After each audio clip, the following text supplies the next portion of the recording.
Of all the places where he could have landed, fate drew Ken Paulson to Phoenix, Arizona, just as Dr. Herman was seeking applicants for his clinical trial. It kind of set me back a little bit for the first year, and after I moved to Arizona, I started becoming a person again. Hundreds would apply to participate in Dr. Herman's groundbreaking study, but through the extraordinary coincidences of fate, it would be Ken Paulson who would be chosen to be the first. After I did get it, it was, okay, let's see what we can do. I felt Ken was a very, very courageous young man. And it was gutsy of him to be the first. You know, when you're the first, no one knows what's going to happen. We always have anticipation. Participating in the trial required a huge commitment and offered no guarantees that Ken would ultimately receive the operation that might give him back his ability to walk. It entails devoting a good part of their life to this, virtually a year. It also means that they will undergo surgery with risks, significant risks, actually. Ken devoted months to the difficult rehabilitation to prepare his body for surgery. If, after therapy, it was determined he was a candidate for the spinal stimulator implant, he would be risking surgical complications and even the possibility of further spinal cord damage. But for Ken, the possible rewards outweighed the risks. I did this to see if I could walk, but I also did it to show other people that are in my situation that there's hope out there. There's people out there that are trying to help us. Ken Paulson and Bill Dotson know this is their last best hope at being whole again. Bill has waited nearly a decade for an opportunity like this and knows that another chance may never come along again in his lifetime. But will he be able to defy the odds and be given this incredible chance, despite the obstacles that stand in his way? Our super surgery continues after these messages.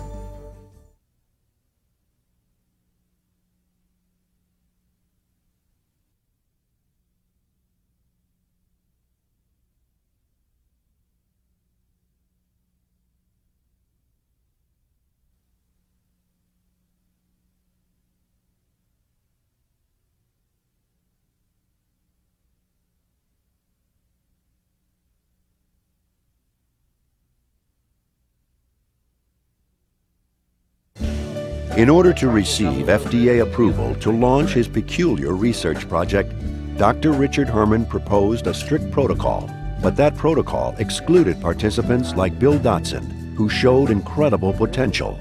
Motivation, intelligence, understood the problem, gung-ho. He's an athlete. That's what I like too, because of the energy expenditure that we have to have here. Dr. Herman was convinced that Bill was the ideal candidate for his study and opted to modify his conservative criteria so he could participate. But the final decision would be up to the FDA.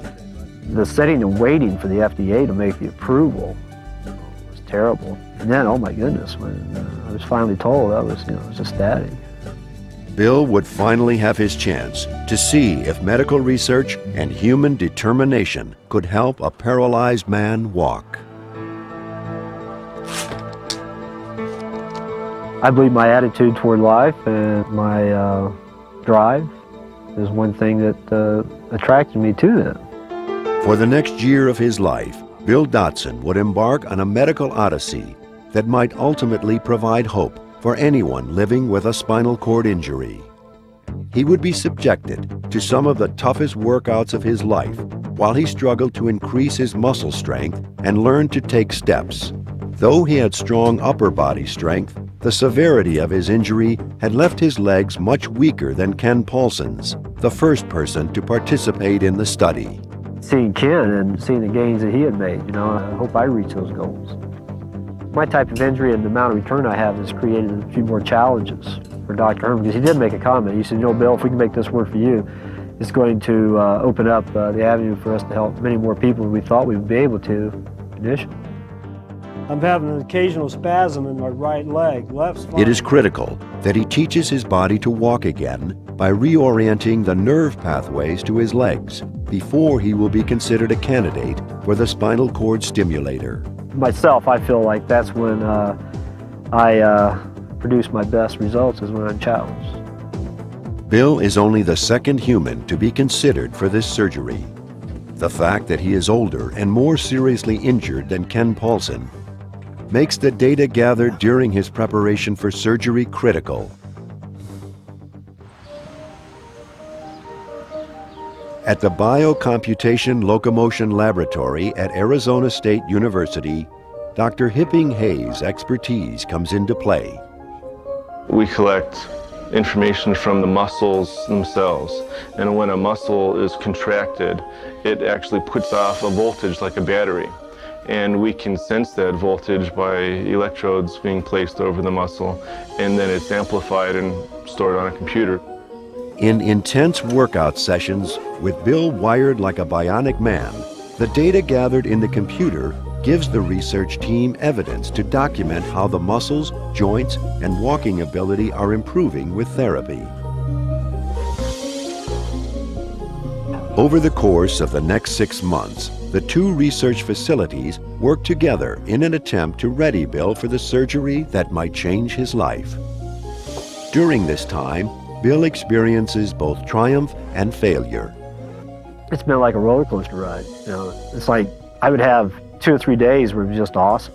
Everything just clicked. And then all of a sudden, for some unknown reason, nothing went anywhere. But each time Bill would get discouraged, he only had to look to the man who had come before him for inspiration. Ken Paulson had gone through these same frustrations and struggles, always working toward the ultimate reward: the surgical implantation of the electrical spinal stimulators that might hold the key to helping him walk again. The ability to keep going is what was probably the hardest thing, was day in and day out, going to the research lab and being strung up in the harness. He's worked very hard. He has worked very, very hard. Like Bill, Ken is grateful for being given this chance, but throughout the training, he's always lived with the possibility that his hard work might not pay off in the end. I didn't know I was going to get the implant. It was a year of training and still not knowing if I would meet the requirements to get it. But Ken's hopes and efforts would not be in vain. In October of 2000, after a year of preparation, using partial weight-bearing training, it was determined that he was ready for the risky surgical procedure to implant the spinal stimulator. The real risk is with the surgery and the surgical device, the electrical device. I was anxious because I wanted to get it done and get it over with. I wasn't scared to do it. What is about to happen next could change Ken's life forever and mark a new beginning for thousands of other paraplegics. It all rests in Dr. Herbert's hands and the ability of this small device to help work what many would describe as a miracle. Interventional pain specialist Dr. David Herbert would perform the surgery at Good Samaritan Hospital. He was chosen as the surgeon because of his expertise in surgically implanting similar systems for pain control. The procedure involves using catheters to feed 2 flexible wire strands directly into the spinal canal on the back side of the spinal cord. Each strand contains 4 contact areas that are precisely positioned over an area of the spine called the enlarged lower lumbar region. Wires from the leads are led under the skin and attached to a receiver implanted just below the skin of Ken's abdomen. Once the system is implanted, a round flexible antenna can be taped to the surface of the skin over the receiver. An external transmitter sends signals to the receiver and onto the electrodes. The messages from the circuits in the spinal cord are amplified and sent to the legs, theoretically restoring Ken's ability to walk. 2.5 hours later, the surgery was completed with no complications. Ken was ready for the next phase of the trial and a chance to make medical history. It was astounding how he was put back on the partial weight bearing, to get him back to a trained mode, and he just went zooming from there. Ken trained on the treadmill with the spinal stimulators activated, but with his body still supported by a harness. After 2 months, he was ready for the moment he'd been waiting for since he was told he would never walk again. On December 23rd of 2000, Ken was ready to make medical history. He would attempt his first walk with the spinal stimulation activated.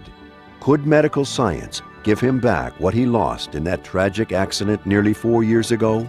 The world was about to find out.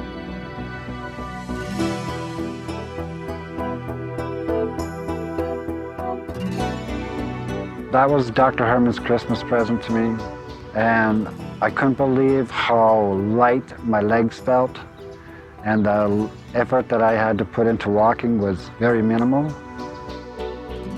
Thanks to bioengineering and medical research, a man who was told he would never walk again defies the odds. That was just a hope. That was my big hope that this works. Ken's first walk with the spinal stimulator activated was less than 15 feet. A short distance, but an incredible step towards independence for a person who has lived with a disability. Ken's accomplishments were an inspiration to anyone with a spinal cord injury, but especially to Bill Dotson, the man who dreams of following in his footsteps. Well, after seeing, what Ken Polson has achieved, and see how far he had come beyond even their wildest hopes, and I thought, not even now, I said, man, I hope I reach those goals. Ken Paulson has shown that the dream of a paralyzed man walking can be a reality. Now that dream is within Bill Dotson's grasp. But can he meet the criteria to be eligible for surgery? And even if he does, will the severity of his injury allow him to duplicate Ken's remarkable progress?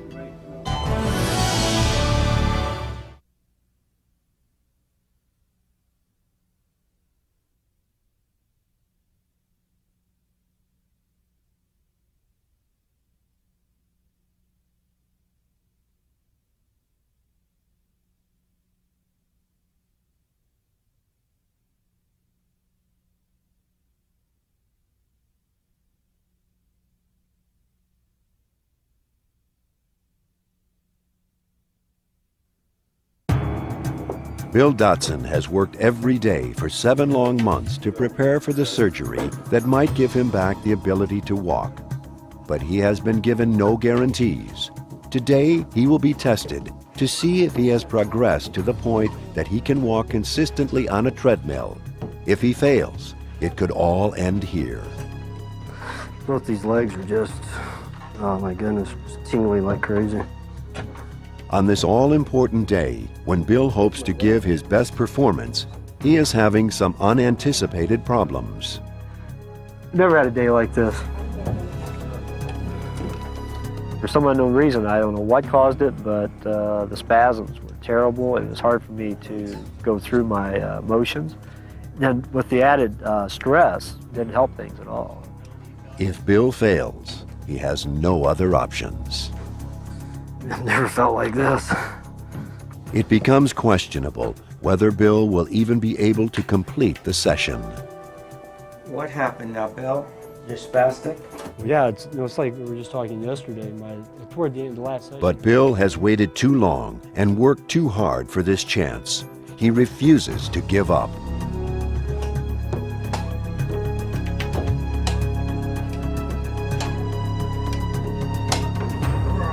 Look up.